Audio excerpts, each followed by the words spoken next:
32 क्या कह रहा है, let n quantities be in A P D being the common difference, let the arithmetic mean of the squares of this quantities exceed the square of the arithmetic mean of this quantities by a quantity p, then p हमें बताना है क्या होगा। तो हम late कर लेते हैं कि हमारी ए पी क्या है, A1 plus A2, A1 A2 A3 AN तक हमारे क्या है, n टर्म्स के हमारे क्या बन रही है, एक ए पी बन रही है जिसका हमारा कॉमन डिफरेंस क्या है, d है। तो अर्थमेटिक मीन क्या होगा हमारा, सभी टर्म्स का हमारा sum divided by total number of terms, A1 plus A2 plus AN up to AN by n। अब ये चीज़ हमारी क्या है, ये क्या है, sum of n terms of A P. Sum of n terms of A P क्या होता है हमारा, n by 2 into 2a plus n minus 1 into d, by में n से n क्या हो जाएगा हमारा कैंसिल, तो हमारी am क्या आ जाएगी, सिर्फ ये आ जाएगी। हमें कंडीशन क्या दी क्वेश्चन में, क्या है कि स्क्वायर्स, इन टर्म्स का स्क्वायर्स का जो हमारा अर्थमेटिक मीन है, टर्म्स का स्क्वायर्स का अर्थमेटिक मीन वो हमारा क्या होगा, अरिथमेटिक मीन के स्क्वायर से p एक्सीड करेगा तो प्लस p हो जाएगा। तो ये हमारी क्या है, कंडीशन है। अब हमें निकालना है कि squares of sum of arithmetic mean हमारा क्या होगा। तो निकालते हैं, A1 को हम a ले लेते हैं, A2 क्या होगा फिर हमारा a प्लस डी, ऐसे ही A3 क्या होगा a प्लस 2d, ऐसे ही सोन चलता जाएगा। तो A1 क्या था a स्क्वायर, A2 क्या था a प्लस डी का होल स्क्वायर, A3 क्या था a प्लस 2d का होल स्क्वायर, ऐसे ही an क्या आ जाएगा a plus n minus 1 into d का whole square by n is equal to 2a plus n minus 1 d by 2 का होल स्क्वायर प्लस p। तो अब जब हम इस स्क्वायर को खोलेंगे तो क्या होगा, a स्क्वायर क्या कितने टाइम्स आएगा हमारा,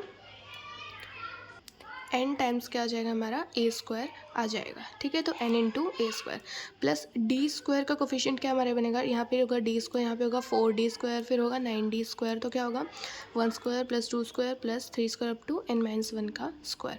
फिर हमारा ए डी जो आएगी 2ab होता है ना, वो लास्ट में उसका कोफिशिएंट क्या आएगा, 2ad का कोफिशिएंट यहाँ से आएगा 1, यहाँ से आएगा 2, फिर 3 अप टू आएगा ये n माइनस 1 तक by n is equal to हमारा ये क्या है, चल रहा है। अब क्या है, हमें पता है कि समेशन आर स्क्वायर, मतलब किसी भी n टर्म्स का स्क्वायर्स का अगर हम समेशन करते हैं तो उसकी वैल्यू होती है n into n plus 1 into 2n plus 1 by 6। n के हमारे पास यहाँ पे क्या है, नंबर ऑफ टर्म्स, और इस क्वेश्चन में हमारे पास नंबर ऑफ टर्म्स कितनी है, n माइनस 1। तो हम n को यहाँ पे n माइनस 1 पुट करेंगे, n को n माइनस 1 पुट किया तो हमारे पास ये आ जाएगा n minus 1 into n into 2n minus 1 by 6। तो बस इस वैल्यू को हम जब यहाँ पे पुट करेंगे तो क्या आ जाएगा, n से n कैंसिल हो जाएगा तो यहाँ पे आ जाएगा a स्क्वायर। इसकी जगह पर जब ये वैल्यू पुट करेंगे तो आ जाएगा n minus 1 into 2n minus 1 by 6, n से n क्योंकि हमारा क्या हो जाएगा डिनोमीटर में कैंसिल हो गया था, प्लस अब ये क्या है, sum of n minus 1 natural number. अब sum of n natural number का सम क्या होता है, n into n plus 1 by 2।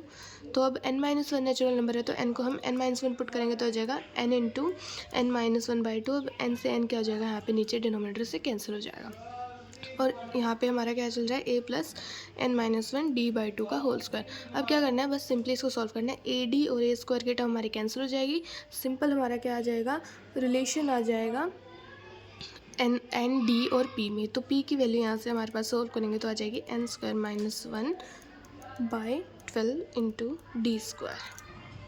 Question 333 क्या कह रहा है, suppose that f n plus 1 is equal to 2fn plus 1 by 2 4n is equal to 1 2 3 up to 1 ऐसे चलता रहेगा, एंड एफ ऑफ 1 हमें क्या दिया हुआ है, 2 दिया हुआ है, तो हमें एफ ऑफ 101 की वैल्यू बतानी क्या होगी। तो अब हमें ऐसा कुछ रिलेशन दिया हुआ है, 2 into f of n plus 1 is equal to 2f of n plus 1।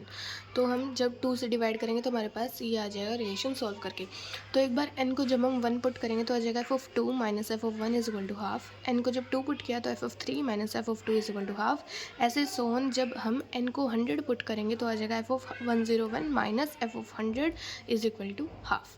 तो अब क्या होगा कि इसके एफ ऑफ 2 से ये कैंसिल होगा, जब हम सभी इक्वेशन को क्या करेंगे, ऐड करेंगे तो क्या हो जाएगा, एफ ऑफ 2 से F of 2 cancel, F of 3 से यहाँ पे एफ ऑफ 3 कैंसिल, ऐसे ही सोन जब यहाँ पे एफ ऑफ 100 आएगा तो यहाँ से एफ ऑफ 100 कैंसिल। तो हमारे पास एट लास्ट क्या बचेगा, f of 101 minus f of 1 is equal to 1/2। अब 1/2 हमारा कितनी बार ऐड हुआ है, 1 plus 2 plus up to 100 times हमारा क्या हुआ है, ऐड हुआ है, तो इसको 100 से क्या करेंगे, मल्टीप्लाई करेंगे, तो ये आ जाएगा यहाँ पे 50।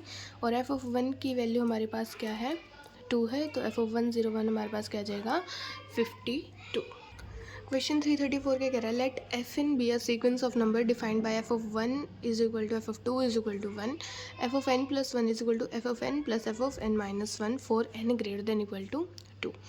Let fn be the remainder left when fn is divided by 5, then f of 2000 equals to. अब देखिए ये क्या कह रहे हैं, एफ ऑफ 1 एफ ऑफ 2 हमारे क्या है 1 के इक्वल है, और हमें ये क्या हुआ कंडीशन एक दी हुई है, और हमें बोला कि एफ एन क्या है, remainder left when f n capital f n is divided by 5. तो एफ ऑफ 2000 क्या होगा, remainder left when capital f of 2000 is divided by 5. ठीक है, तो हमें एफ ऑफ 2000 निकालना है कि कैसा होगा कि हम 5 से डिवाइड करें और हमें क्या हो जाए, रिमाइंडर मिल जाए. तो हम कुछ है ना n की वैल्यूज़ पुट करके कुछ एक सिमेट्री से ला के देखते हैं कि क्या हमें कुछ दिख रहा है. n को जब 2 पुट किया तो एफ ऑफ 3 हमारा क्या आ जाएगा 2. n को जब 3 पुट किया तो एफ ऑफ 4 आ जाएगा 3. n को 4 पुट किया तो एफ ऑफ 5 हमारा क्या आ गया 5 आ गया. अब n को 9 तक पुट करके देखते हैं. n को जब 5 पुट किया तो एफ ऑफ 6 8 था. n को 6 पुट किया तो एफ ऑफ 7 हमारा 13 था. n को 7 पुट किया तो एफ ऑफ 8 21 था, और n को 8 पुट किया तो एफ ऑफ 9 क्या था 34 था, और n को जब हमने 9 पुट किया तो एफ ऑफ 10 हमारा क्या था 55 था.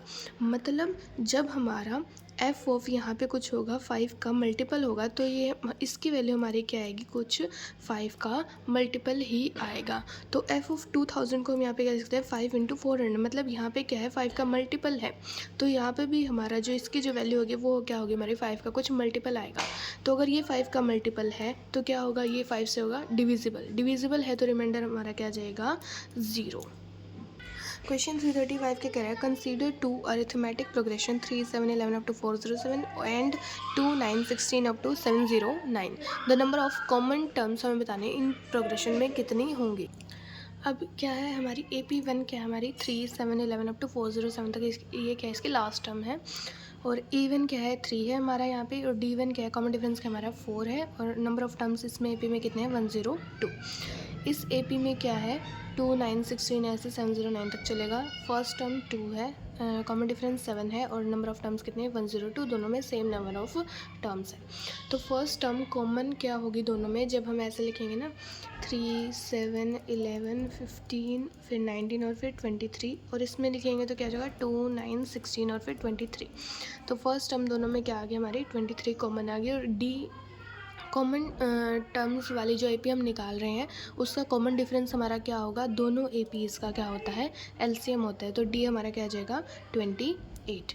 ठीक है, अब हमें क्या निकालनी है कि कितनी नंबर ऑफ़ टर्म्स हमारे क्या होंगे इन दोनों में कॉमन होंगे.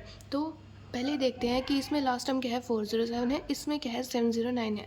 मतलब जो लास्ट टर्म होगी इन दोनों में कॉमन होगी वो क्या होगी 407 से छोटी ही होगी, 407 से बड़ी नहीं हो सकती, क्योंकि इसमें लास्ट मैक्सिमम 407 वैल्यू जा रही है, इसमें 709 जा रही है. अगर इसमें हम कुछ ले लेते हैं 600 कुछ टर्म ले लेते हैं कि इसमें आ रही है, लेट कर लेते हैं, तो वो इसमें थोड़ी आ रही है, कॉमन तो नहीं है ना फिर, इसलिए 407 से सभी नीचे वाले टर्म्स हम क्या लेंगे इनमें यहाँ पे देखेंगे.